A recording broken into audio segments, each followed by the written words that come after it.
Once upon a night 500 years ago, an Osage Indian hunting party returned to camp along Bull Creek, the men grim-faced and silent. The others, seeing that no kill had been brought in, asked what had happened, but the hunters were apparently consumed by some secret dread. They made no reply. It was only later, after the campfire had warmed them and the mood had risen high, that the men began to relate the awful occurrence of the hours past.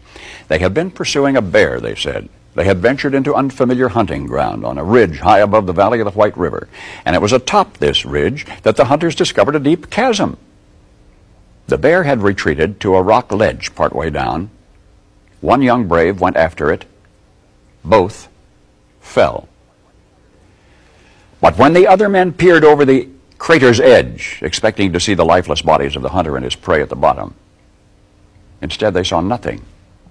Nothing. No sign of life, no sound, only a shadow at the bottom of the gorge and a frightening stillness that seemed in itself alive. It was as though the earth had swallowed up the bear and the young brave and had absorbed them into eternity.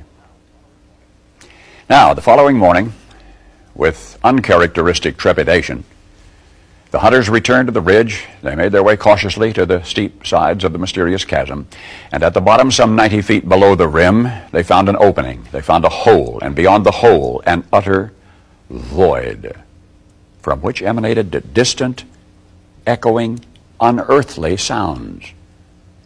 Well, the Osage now realized what it was they'd encountered by accident, and as a warning to others who might do likewise, they marked the trees all around and then departed in silence. And so one fateful spring day in the Ozarks Mountains, in the land that is now southwestern Missouri, not many years after Christopher Columbus discovered the Caribbean, Native Americans of the Osage tribe made a discovery of their own, an entryway unseen and undisturbed for thousands of years, the mouth of hell. And the Indians agreed that lest the sleeping demons be aroused, their doorstep must be abandoned for all time. With the passing of each century, the story of the hunters and the young brave and the bear remained on the lips of the Osage, as was solemnly remembered the name that they gave that place on the ridge above the valley, the abyss and the forbidden hunting ground. They called it the Devil's Den. Now, unlike many of the tales of which Native American tribal lore is comprised, the one you've just heard is quite true. For you see, there is a Devil's Den. There is a hole in the world, in the land of the Missouri Ozarks. I have seen it. The devil does not live there. In fact, as the Osage could never have imagined, its once seemingly limitless depths one day would render a spectacular treasure. The cave would remain unexplored for centuries more, even after the first white eyes beheld that abyss in the Ozarks, for as they had in centuries past, strange echoing sounds continued to rise from the seemingly bottomless blackness, and each evening at twilight, winged creatures of the night would explode by the thousands from this so-called Devil's Den. Now it's 1869. Some curious Missouri miners laid a log across the opening. They tied a rope to the log and one by one lowered themselves into the unknown. 20 feet of rope, 40 feet, still no bottom in that yawning subterranean chamber. 100 feet, now 200 feet, and at last the first trembling miner stood on the floor of an immense space, so vast that not even lantern light could penetrate the gloom. Still, and for the first time in the history of the world, the incredible darkness beneath southwestern Missouri had been probed by 19th century astronauts, and with their first faltering footsteps, they had begun a journey into a new era. Superstition was about to be replaced by commercialism. A long succession of entrepreneurs suggested ways to get rich mining that cave, but it was not until T. Hodges Jones purchased the property, 1884, that operations began.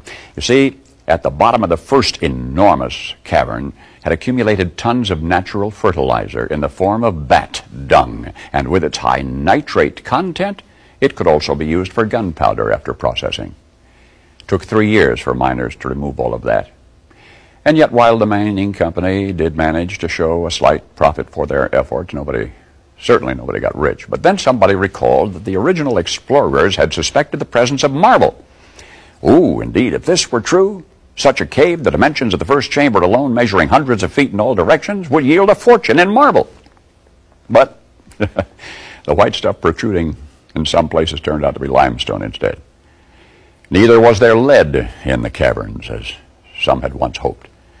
And thus did the miners lose their jobs, and the investors lost their investments, and the nearby community became a ghost town, and the devil's den, having awakened only briefly, squinting in the glow of kerosene lamps, returned to its slumber. Not forever. Today, in southwestern Missouri, it's near a town called Branson, is a time machine known as Silver Dollar City, Midwestern America's most popular theme park. It was developed by Sherry and Jack Hershend. Amid 2,000 acres of green space are 40 acres of 100-year-old furniture mills and blacksmiths' shops and bakeries and log churches. More than 1.5 million visitors visit there each year. And near the entrance, just past the 200 acres of parking lots, is a crevasse in the forest floor and the yawning entrance to what was once the Devil's Den and what is now called Marvel Cave. You can tour through it now. And as the millions who already have and who will attest, the Missouri miners of the 19th century were quite wrong, because there was no marble, and there was no lead, and there was no gold. There was nothing of value. And yet Marvel Cave, majestic and magnificent, is worth infinitely more. Utterly empty. Now you know the rest of the story.